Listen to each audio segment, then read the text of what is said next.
नमस्कार, मैं हूं योगिता सोनी और आप देख रहे हैं डदर स्ट्रॉन्ग न्यूज़ का हमारा कार्यक्रम कहीं अनकहीं। आप भी सोच रहे होंगे कि आज के कार्यक्रम की शुरुआत मैंने किसी शेर व शायरी से नहीं की, तो क्योंकि आज के जो हमारे गेस्ट हैं वो भी अपने आप में एक सादगी का प्रतीक है, तो हमने भी सोचा क्यों ना शुरुआत सादगी से ही की जाए। आइए उनसे मिलते हैं, मनीषा दीदी जी से। ओम शांति। ओम शांति। आपका बहुत बहुत स्वागत है हमारे स्टूडियो में। थैंक यू, धन्यवाद। मनीषा दीदी, सबसे पहले तो हम शुरुआत आपसे इसी से करते हैं। आप जो ये ओम शांति का उच्चारण करते हैं, इसका क्या मीनिंग है? ओम शांति माना ये संस्था का नाम है प्रजापिता ब्रह्मा कुमारी ईश्वरीय विश्वविद्यालय है कि ये संस्था में ये सिखाया जाता है कि मन की सच्ची शांति कैसे लाना है। ओम शांति का मीनिंग ये है कि आज देखो हर एक मानव तनाव से जूझ रहा है, टेंशन से कहीं ना कहीं स्मोकिंग करता है, ड्रिंक करता है या लाफिंग क्लास में जाता है, तो इन चीज़ों में जाने से कोई तनाव से मुक्त नहीं हो सकते हैं। तो हमारी ये संस्था ये कार्य कर रही है कि तनाव से मुक्त होने के लिए, मन की शांति के लिए सच्ची शांति कैसे लानी है, वो ये संस्था सिखाती है कि मन की शांति मेडिटेशन करने से ही मन की शांति आएगी। जैसे मेरे सवाल करने का तो अर्थ ये था कि जैसे ओम का उच्चारण कहीं ना कहीं हम शिव जी से कनेक्ट करते हैं, तो उस संदर्भ में मैं था कि भाई ओम शांति मतलब आपका अर्थ हुआ मन की शांति। बिल्कुल, कि ओम माना अहम आत्मा शांत स्वरूप है, अपनी आत्मा को शांति जाने। जी, अब हम आपकी ये ब्रह्मा कुमारी जो संस्था है इसके बारे में जानना चाहेंगे। इसकी विचारधारा या इस संस्था के बारे में बिल्कुल बताएं। ये संस्था का मेन हेडक्वार्टर माउंट आबू में है। 140 से अधिक देशों में ये संस्था चल रही है। 9,500 हमारे इस सेवा केंद्र है और 11.5 लाख भाई बहन इस संस्था से जुड़े हुए हैं। इस संस्था का उद्देश्य मेन है कि मन की शांति के लिए आज मानव मेडिटेशन करना चाहता है, लेकिन फिजिकल से तो करने से कोई मन की शांति नहीं मिलेगी। हमें मन की शांति के लिए हमें आत्मा से परमात्मा को जुड़ना बहुत जरूरी है, और जब अपन परमात्मा से जुड़ेंगे तभी हमें मन की शांति मिलेगी। जी, आपकी जो विचारधारा है उसमें आपने परमात्मा को किस स्वरूप में स्वीकार किया है? मेरा अनुभव ये है कि मैं इस संस्था से लमसम 25 साल से जुड़ी हुई है और मैं छोटेपन से मेरी फैमिली के साथ जाती थी और मेरा एक ही लक्ष्य था कि भगवान को प्राप्त करना है, लेकिन मुझे परमात्मा की पहचान नहीं थी जी। तो जब इस संस्था से जुड़ी, जब मुझे सत्य परमात्मा का परिचय मिला कि परमात्मा शिव है और शिव से ऊंचा दुनिया में कोई नहीं है, तो फिर तब से मैंने मेरे जीवन में एक ही ध्येय ले लिया था कि मुझे अब जीवन में कहीं भटकने की जरूरत नहीं है। जिस परमात्मा के लिए मैंने भक्ति कर रही थी, आराधना कर रही थी, पूजा कर रही थी, वो स्वयं प्रभु पिता परमात्मा मुझे मिल गया है। तो मैंने सोचा कि अब मुझे ये सब कुछ करने की जरूरत नहीं है और मैंने मेरे जीवन को इसी संस्था में मैंने समर्पित कर दिया और मन की सच्ची शांति और परमात्मा से मैंने जोड़ दिया मेरे जीवन को। इस विचारधारा से जुड़ने के लिए परिवार से अलग होना नहीं, ऐसा कुछ नहीं है जी। ये संस्था हमें ये सिखा रही है कि फैमिली में रहते हुए हमें ये संस्था में चलना है, क्योंकि हर कोई देखो इस घर बार छोड़ने से भगवान को नहीं मिल सकता है। जैसे मैं आपको एक छोटा सा एग्जाम्पल दूं, राम जी ने अपनी गृहस्थी संभाली थी, कृष्ण जी ने अपनी गृहस्थी संभाली थी, तो कोई शास्त्रों में भी नहीं लिखा हुआ है कि घर बार छोड़ने से भगवान मिलेगा। हमने तो इस घर को इसीलिए छोड़ा नहीं है, हमने इसलिए परमात्मा को जीवन दिया है कि इस दुनिया में अनेक आत्माएं दुखी है, अशांत है, भटक रही है, मन की शांति चाहिए, उसलिए हमने हमारा जीवन इस संस्था में समर्पित किया है। बाकी ऐसा कुछ नहीं है कि घर बार छोड़ने से ही भगवान मिलेगा, ऐसा कुछ नहीं है। आपकी इसमें दिनचर्या क्या रहती है? हमारी इसमें दिनचर्या सुबह मॉर्निंग में 3:30 बजे से शुरू होती है। 3:30 बजे से लेकर हमारा 4:30 बजे तक मेडिटेशन होता है। 5 से 6 हमारी माना नाना धोना लोग होता है। 6:30 बजे हमारा मेडिटेशन शुरू होता है। 6:30 से 7 बजे मेडिटेशन शुरू होता है। फिर 7 बजे हमारी क्लास शुरू होती है। उसमें पूरे जैसलमेर से जो भी भाई बहन जुड़े हुए हैं वो सारे भाई बहन वहाँ मेडिटेशन करने और क्लास करने के लिए मन की सच्ची शांति की अनुभूति कराते हैं हम 1 घंटे के लिए। ये हमारी पूरे दिन की माना मेडिटेशन है, ज्ञान सुनाना, मन की शांति कैसे लाना, तनाव से कैसे मुक्त होना है, वो सारी चीज़ें हमारी दिनचर्या में यही चलती होती है। मतलब एक छोटा सा उदाहरण दीजिए, जैसे अगर हम गृहस्थी भी संभाल रहे हैं, हम बच्चों को भी संभाल रहे हैं, घर का काम भी कर रहे हैं, उसके साथ अगर जैसे नॉर्मली जैसे मैं अपना ही बताऊं तो मेरा स्वभाव भी बहुत ही शॉर्ट टेम्परेचर हूँ। बच्चे ने थोड़ी सी गलती की गुस्सा आ जाता है। जी जी। क्या किया जाए कि बच्चा गलती भी करे और हम उसे अपने मन को शांत रख के उसे समझाएं, इसके लिए क्या किया जाए? जी जी, उसके लिए देखो हमारे जीवन में मेडिटेशन करना बहुत जरूरी है जी। आज देखो, आज आपकी बात नहीं, हर कोई इंसान आज तनाव से ही जी रहा है। तो हम उन लोगों को ये उद्देश्य देना चाहता है क्योंकि देखो गृहस्थी तो हमें सबको संभालनी पड़ेगी, लेकिन गृहस्थी संभालते हुए मन की सच्ची शांति के लिए हमारे जीवन में हमें थोड़ा बहुत खुद को समय देना बहुत जरूरी है। आज अपन अपनी लाइफ में इतने उलझे हुए हैं जो अपने खुद को अपन समय नहीं दे पा रहे। तो मैं तो सभी को यही कहना चाहती हूँ कि आप भी अपने जीवन में, भगवान ने हमें 12 घंटे दिन के, 12 घंटे रात के, वैसे 24 घंटे दिए परमात्मा ने, तो हमारे खुद के लिए हमें 1-2 घंटा निकालना बहुत जरूरी है। मैं तो सभी को यही प्रेरणा देती हूँ कि हर कोई अपने जीवन में 2 घंटा 3 घंटा अपने खुद के लिए निकालो। और बाहरों में अपन बहुत ही भाग रहे हैं, लेकिन उसके लिए हमें उस बाहर भागने से मन की शांति, तनाव से मुक्त नहीं होंगे। थोड़ा समय निकालो और अंदर की अनुभूति करो कि सच्ची मन की शांति कैसे लाना है।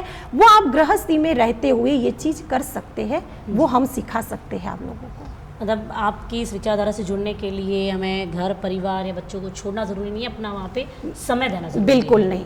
ये मैं किसी में नहीं लिखा, कोई ग्रंथों में भी नहीं लिखा है जी। ग्रंथ में लिखा होता तो भी हम आपको कहते हैं कि इस ग्रंथ में ये लिखा है, इस ग्रंथ में एक लिखा है। किसी ने ये संदेश नहीं दिया है कि घर बार छोड़ने से भगवान मिलेगा या घर बार छोड़ने से मन की शांति मिलेगी, नहीं मिलेगी।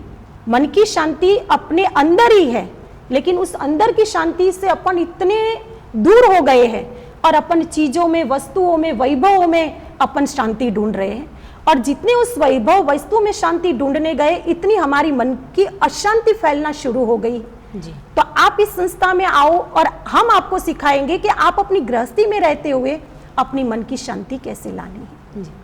इसमें आपका जो एक विचारधारा है भाई बहन वाली, हाँ, वो किस तरह से थोड़ा आप समझाएंगे? देखो, इसमें मैं आपको एक बहुत अच्छी तरह से स्पष्ट करूंगी कि इतनी सारी गृहस्थी, वर्ल्ड में सबसे फर्स्ट ये संस्था है, 140 देशों से भी अधिक चल रही है जी। और 11.5 लाख की संस्था में भाई बहन जुड़े हुए हैं जी। अब ये जो सबकी जो भ्रांतियां है ना, भाई बहन बनाए जाते हैं जी। अब भाई बहन बनाते तो फिर हम गृहस्थी में ये ज्ञान क्यों सुनाते हम? सबसे पहली बात तो ये हमारी। दूसरी बात कि हमने कभी ये कहा ही नहीं है कि आप भाई बहन बनकर चलो, क्योंकि ये हमारा कहने का अधिकार ही नहीं है कि आप भाई बहन बनो। ये दुनिया वाली की भ्रांतियां अपने रीति से ये पैदा की है। बाकी ये संस्था में ये नहीं है कि आप भाई बहन बनेंगे तो ही चल पाएंगे, ये गलत बात है। मतलब आप एक दूसरे को संबोधित भाई बहन के रूप में माना, देखो अपन एक मंदिर में जाते हैं, मान लो आप और अपने हस्बैंड दोनों मंदिर में गए, आपने मंदिर में जाकर उसी मंदिर में कहा कि तुम मात पिता हम बालक तेरे, अपने पतिदेव ने भी कहा तुम मात पिता हम बालक तेरे, कहा दोनों ने। अब उस समय हमारा कौन सा संबंध हुआ? मात पिता आपके भी हुए, मात पिता उनके भी हुए। अब आपस में तो आपका आत्मा रूपी तो भाई भाई का संबंध हुआ ना जी। तो उसमें क्या भगवान ने जोड़ा या हमने खुद ने ही वो संबंध तो जोड़ा हुआ था? बिल्कुल, बहुत ही अच्छा तर्क दिया है आपने।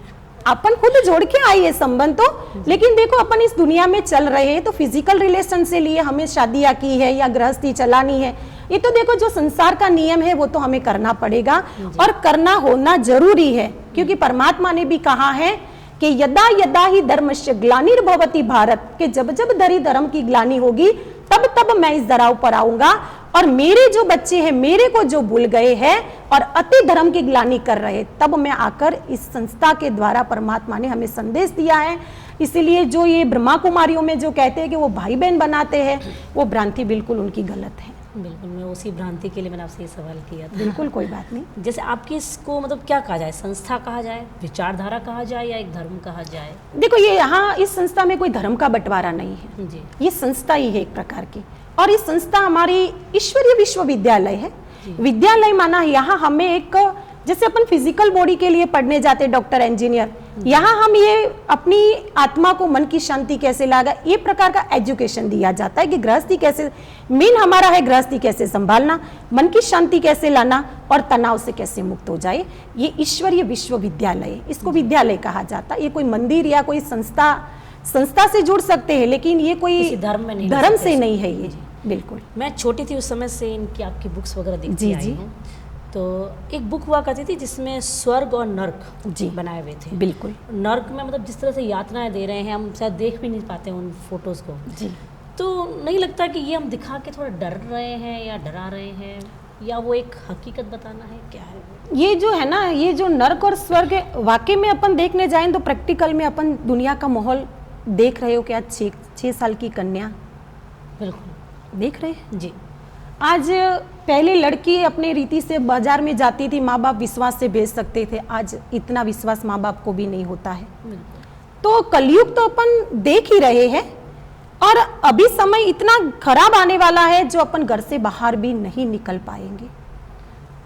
तो परमात्मा इसीलिए हमें ये संदेश दे रहा है कि इसी दुनिया में रहते हुए, सब कुछ देखते हुए हम परमात्मा को याद करेंगे तो ये कलयुगी जो चीजें हैं वो हमारे पर हावी नहीं हो जाएगी। संकट में भी हाँ, हम चलते आसानी रहेंगे, से क्योंकि निकल उस जाएंगे। परमात्मा की हमें शक्ति मिलती रहेगी, शक्ति मिलती रहेगी तो दुनिया चाहे कितनी भी गंदी हो जाएगी, लेकिन उसका प्रभाव हमारे ऊपर नहीं पड़ पाएगा। कलयुग तो जो है वो तो आना ही आना है। भगवान ने कहा धर्मग्लानि तो होनी ही होनी है। आपकी इस बुक में मैं एक फ्रंट पे अक्सर ना एक महापुरुष और एक महिला की तस्वीर देखा करती जी। थी। वो हमारी संस्था की मेन हेडक्वार्टर थी दादी प्रकाशमणि थी, जी और आज हमारी संस्था की हेडक्वार्टर माना रतन मोहिनी दादी है, क्योंकि ये संस्था हमेशा परमात्मा ने महिलाओं से ही चालू की थी, जी। और आज तक ये संस्था पूरे वर्ल्ड में महिलाओं से ही चल रही थी, क्योंकि परमात्मा ने ये संदेश दिया हुआ है कि नारी ही शिव शक्ति सेना है, नवनिधि की दाता।